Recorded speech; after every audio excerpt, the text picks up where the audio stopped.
మీరు ఎన్నికల్లో గెలిచారు. 20 నెలలు అయింది. మైనారిటీ డిక్లరేషన్ ఒకటి ప్రకటించారు. మైనారిటీ డిక్లరేషన్‌లో మోజం వాళ్ళకు వీళ్ళు ఏంది 10,000 నుంచి 12,000 ఇస్తన్నారు. ఎంఫిల్, పీహెచ్‌డీ చేసిన వాళ్ళకు 5,00,000 ఇస్తామన్నారు. పెళ్లి చేసుకుంటే 1,60,000 ఇస్తామన్నారు. ఇట్లాంటి అనేకం చెప్పారు. ఒక్కటి కూడా ఇప్పటివరకు అమలు కాలేదు. జూబ్లీహిల్స్ ఉప ఎన్నికల్లో మీరు మీ ముస్లిం డిక్లరేషన్, మైనారిటీ డిక్లరేషన్ ఒక్కటి అమలు చేయకుండా ఏమని జనాల దగ్గరికి పోతారు? ఫస్ట్ నా ఫేస్, నా కమిట్మెంట్, దాని తర్వాత పబ్లిక్కి అర్థం చేపిస్తా. ఇలా కాంగ్రెస్ మీకు ఇవ్వడానికి సిద్ధంగా ఉన్నది, కానీ ఈ పరిస్థితిలో మనకు కేసీఆర్ తెచ్చినారు. బంగారు తెలంగాణని చిప్ప తెలంగాణ తయారు చేసినారు. అప్పుల తెలంగాణ తయారు చేసినారు. 8 lakh crores ఆఫ్ డెప్త్ లో మనం ఉన్నాం. మనకు నెలకు వస్తుంది 20,000 crores. దానిలో మాకు ఇంత ఎక్స్పెండిచర్ ఉన్నది. ఇది అర్థం చేపిస్తా. ప్రజలు నాకు నమ్ముతారు. నాకు అది గట్టి విశ్వాసం ఉన్నది. ఆల్రెడీ ఖజానా ఖాళీ, అప్పులు దొరకట్లేదు, దొంగల లెక్క చూస్తున్నారు, రూపాయి లేదు అని మీ ముఖ్యమంత్రి అవుపడడం కల్లా చెప్పుకుంటున్నాడు. మీరు గెలిచినంత మాత్రాన ఖజానా ఖాళీ ఉంటే జూబ్లీహిల్స్ కు డబ్బులు ఎక్కడి నుంచి వెళ్ళి పుడతాయి? నమ్మకం ఏం చెప్తా, తప్పకుండా నేను కూడా గెలిచిన తర్వాత చేస్తా. కానీ స్టేట్ పరిస్థితి ఇది. మస్త్ నియతున్నది, జేబులో డబ్బులు లేవు. ప్రజలకి తెలుసు. మస్త్ మంది చెప్తారు నియతున్నది, డబ్బులు లేవు. కానీ డబ్బులు వచ్చిన తర్వాత మొత్తం డబ్బులకే చూసుకుంటారు. కానీ ఫిరోజ్ ఖాన్ డబ్బులకి లెక్క చేయడు అని ప్రజలకు తెలుసు. కాబట్టి 100% ఫిరోజ్ ఖాన్కి, కాంగ్రెస్ పార్టీకి ఓటేస్తారు. సో ఫిరోజ్ ఖాన్కి 100% ఓటేస్తారు అని అనుకున్నప్పుడు ఇప్పుడు మీరు ఆల్రెడీ ఏఐసిసి దగ్గరికి వెళ్ళి మీ ప్రయత్నాలు మీరు చేస్తున్నారా?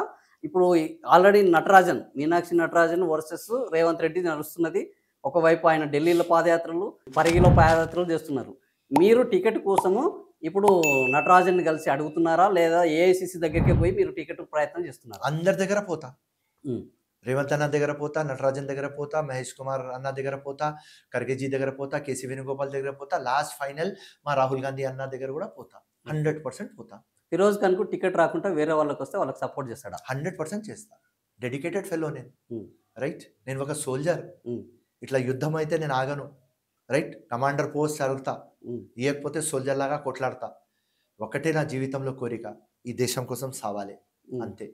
సో యుద్ధం, నామినేటెడ్ పోస్టులు ఫిరోజ్ ఖాన్ అడగడు. ఓకే, అది మొత్తం ఆ బిచ్చం అడగడు. అసలు మీకు ఇస్తామని ఏమన్నా చెప్పారా నామినేటెడ్ పోస్టులు? అడగను నేను. మీరు అడగలేదు, చాలా మంది అడగలేదు, వాళ్ళకి ఇచ్చేశారు. కానీ మీకు ఇస్తామని అసలు కనీసం మీ పేరు ఇంతవరకు నామినేటెడ్ పోస్టులకు పరిశీలించలేదు కదా? అవసరం లేదు, నాకు ఇంట్రెస్టే లేదు. అంటే మీకు ఇవ్వడానికి ఏమేమి అడ్డం వస్తుందని? అది ఎట్లైనా వస్తుంది, కానీ నాకు నామినేటెడ్ వద్దురన్నా. మనం గెలవాలి, అసెంబ్లీలో పులిలాగా మాట్లాడాలి, మనం గెలవాలి, పార్లమెంట్ లో పులిలాగా మాట్లాడాలి. అది టెంపుల్, ఆ టెంపుల్ లో మాట్లాడాలి. ఆ కోరికతోనే రాజకీయంలో నేను వచ్చిన. 2009, 2014, 2018, 2023, మళ్ళీ 2019 ఎంపీ. ఇన్ని కంటెస్ట్ చేసిన. 25 years నుంచి రాత్రి పగలు పబ్లిక్ లో ఉన్నా. దేనికోసం ఉన్నా? ఒక మార్పు నేను తీసుకురావాలి అని, ఒక విప్లవం తీసుకురావాలి. రైట్, విక్టరీ ఇంపార్టెంట్, కానీ దానికంటే ఇంపార్టెంట్ హిస్టరీ అని దానికి మైండ్ లో పెట్టుకుని నేను వచ్చిన రాజకీయంలో. సో నాకు ఎలక్షన్ అంటే ఒక యుద్ధం. ఆ యుద్ధంలో నేను ఉండాలి, నేను కంటెస్ట్ చేయాలి. లేకపోతే కంటెస్ట్ చేయకపోతే కూడా నేను పార్టిసిపేట్ చేయాలి. ఓకే, మీరు ఇప్పుడు చెప్పారు నేను యుద్ధం చేస్తాను.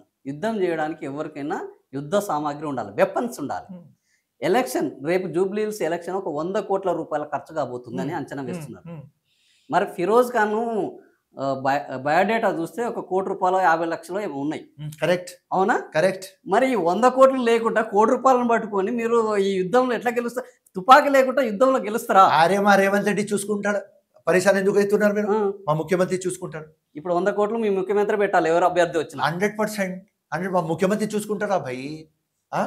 ముఖ్యమంత్రి చెప్పినా కదా, మోస్ట్ ఇంటెలిజెంట్, మోస్ట్ విజనరీ ఆయన, చాణక్య.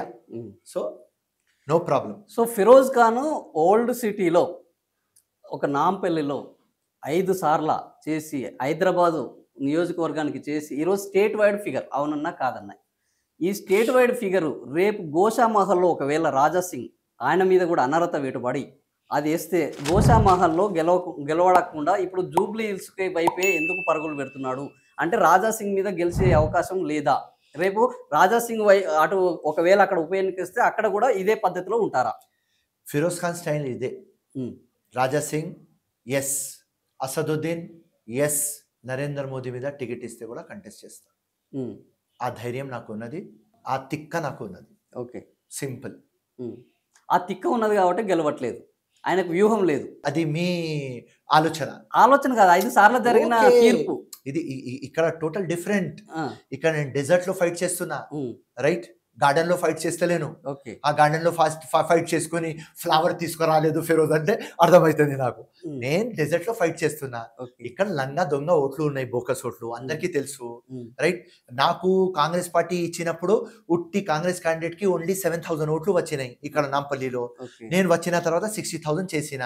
ఓకే. సో సింపుల్ 100% ఒక మార్పు, ఒక విప్లవం కోసం జీవితం అంకితం చేయాలి. ఆదినారాయణ గారు, హ్మ్. ఇది విక్టరీ కాదు, ఇది హిస్టరీ. కాబట్టి ఇది తిక్క ఫెల్లోనే ఉంటేనే హిస్టరీ అవుతుంది. భగత్ సింగ్ ఉన్నప్పుడు ఎవరు ఇజ్జత్ ఇయ్యలేదు. భగత్ సింగ్ చనిపోయిన తర్వాత 50 సంవత్సరం తర్వాత ఇజ్జత్ ఇచ్చినారు. అట్లనే ఇప్పుడు నాకు ఇజ్జత్ కొద్దిగా దొరుకుతున్నది. ఇంకా ఇజ్జత్ ఓడిపోయిన తర్వాత ఇజ్జత్ పెరిగింది, ఇంకా పెరుగుతూనే ఉంటది. ఆ! సింపుల్.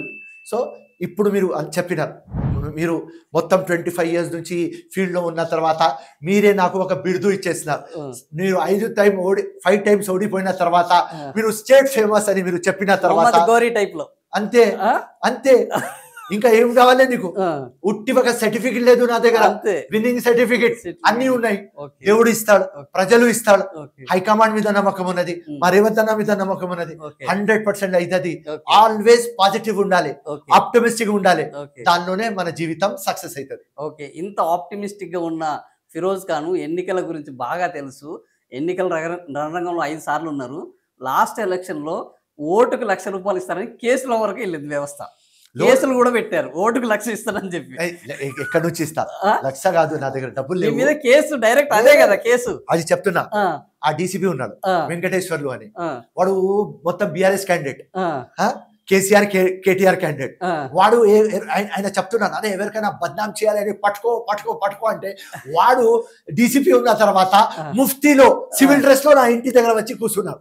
కూర్చొని ఎవరో రమేష్ కార్యకర్త, వాడు ఫైనాన్సర్, ఢిల్లీ ఫైనాన్సర్, ఓకే. వాడు 70,000-80,000 జేబులో పెట్టుకొని బయట వస్తుంటే ఈ ఫిరోజ్ ఖాన్ డబ్బులు అని ఆ మ్యాడ్ ఫెలో ఆ డీసీపీ పట్టుకున్నాడు. ఓకే. పట్టుకున్న తర్వాత ఏమైంది? సింపుల్, ₹1,00,000 కేసు అయింది అంతే. అసలు మీకు ఏమి పాత్ర లేదు అందులో. ఏం పాత్ర ఉంటది? ఎవరైనా పట్టుకుంటే ఒక 10 కోట్లు పట్టుకోవాలి, 5 కోట్లు పట్టుకోవాలి, మినిమం ₹1,00,00,000 పట్టుకోవాలి. ఆ ఫైనాన్సర్ కి పట్టుకొని మొత్తం డ్రామా చేస్తాం. ఆ డ్రామా చేస్తే నేనేం చేస్తా? మొత్తం ఎలక్షన్ కమిషన్ కి వారికి అందరికి పెట్టిన టక్ టక్ టక్ టక్ టక్ టక్ టక్ టక్ అని నెక్స్ట్ డే 2 o'clock దాకా ట్రాన్స్ఫర్ అయిపోయినాడు. ఇప్పుడు జూబ్లీ హిల్స్ లో కూడా పుసుకున్న ఫిరోజ్ ఖాన్ కి టికెట్ ఇస్తే ఆడ ఉన్న వాళ్ళకి ₹1,00,000 ఇస్తా అంటే అసలు మళ్ళీ ఏమైతుందని భయం కాంగ్రెస్ కున్నట్టున్నది. కాంగ్రెస్ ఇవ్వాలి, ఫిరోజ్ ఖాన్ దగ్గర డబ్బులు లేవు. ఫిరోజ్ ఖాన్ కి డబ్బులు ఇచ్చినా కూడా ఈ డబ్బులు మేము ఇస్తానని రేపు అన్నారు అనుకోండి. ఇట్లా బై ఎలక్షన్లు ఉంటే ఎవరు ఇయ్యరు, ఎక్కడ పోవాలి అక్కడ డబ్బులు వెళ్ళిపోతాయి, మన చేతులకు ఏం రావు.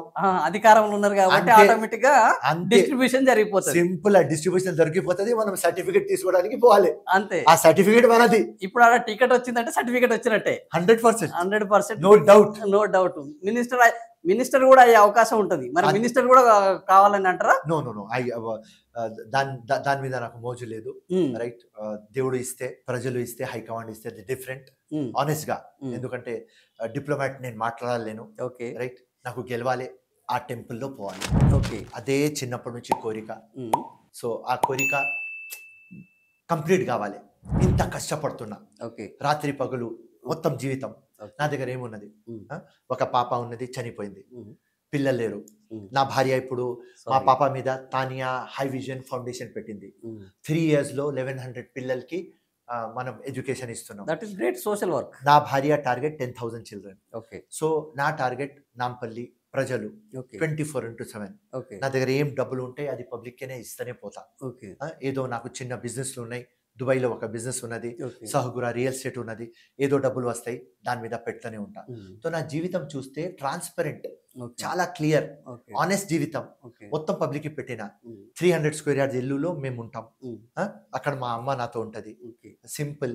నాన్న చనిపోయినాడు, పాప చనిపోయింది, నాకు ఎవ్వరు లేరు. జీవితం ఇలా 50 క్రాస్ అయిపోయినా ఒకటే లక్ష్యం, 51. సో ఒకటే లక్ష్యం నా మైండ్లో, పబ్లిక్కి ఏం చేద్దాం, ఎట్లా వాళ్ళ జీవితంకి బాగుపడదాం చేద్దాం, స్కూల్లో ఎట్లా డెవలప్ చేద్దాం, హాస్పిటల్లో ఎట్లా డెవలప్ చేద్దాం, ఉద్యోగాలు ఎట్లా ఇప్పిద్దాం, బిజినెస్ ఆపర్చునిటీ ఎట్లా ఇప్పిద్దాం, రైట్, ఉమెన్ కి ఎంపవర్మెంట్ ఎట్లా ఇప్పిద్దాం, డ్రగ్స్ కి ఎట్లా ఆపుదాం, ఈ మొత్తం నా మైండ్ లో ఉంటుంది. రౌడిజం కి ఎట్లా స్టాప్ చేద్దాం, మనీ ఫైనాన్సింగ్ కి, డైలీ ఫైనాన్సర్స్ కి ఎట్లా స్టాప్ చేద్దాం, ఇట్లాంటి ఒక ఆలోచనతో నేను నా జీవితం గడుపుతున్నా. సో ఇప్పుడు నువ్వు 51 అయిపోయినావంటే ఇంకా ఎంత ఉన్నది నీకు? 20-25 years మ్యాక్సిమం, రైట్? రాత్రి చనిపోతాం, అది డిఫరెంట్, కానీ maximum 20 years 15 years your youngness, ఆ జవానీ ఇంకా 10 years. సో దీనిలో నేను గెలిస్తే పబ్లిక్కి మేల్ అవుతుంది కాబట్టి ఆ ఆలోచనతో గెలిస్తే ఆ టెంపుల్లో పోతా, పబ్లిక్ కోసం ఫైట్ చేస్తా, అదే నా కోరిక. దాంతో ఎప్పుడు నేను చనిపోతే హాయిగా చనిపోవాలి. అరే ఆ దేవుడు నాకు ఏ జీవితం ఇచ్చినాడు, దేనికోసం నాకు ఈ లోకంలో తెచ్చినాడు, దానికి నేను జస్టిఫికేషన్ చేసినాడని ఆ తృప్తితో సావాలి. అండ్ జీవితంలో ఒక్కటే నాకు కోరిక దేవుడికి చెప్పింది, ఈ దేశం కోసం నేను సావాలి. కిడ్నీ, లివర్, హార్ట్ ఫెయిల్ అయిన తర్వాత వద్దు దేవుడా, ఎట్లైనా నీ దగ్గర రావాలి, దేశం కోసం సచ్చి ఒక మాటియర్ లాగా, ఒక యుద్ధాలాగా రావాలి, ప్రజల కోసం సావాలి, అదే నా కోరిక. ఓకే.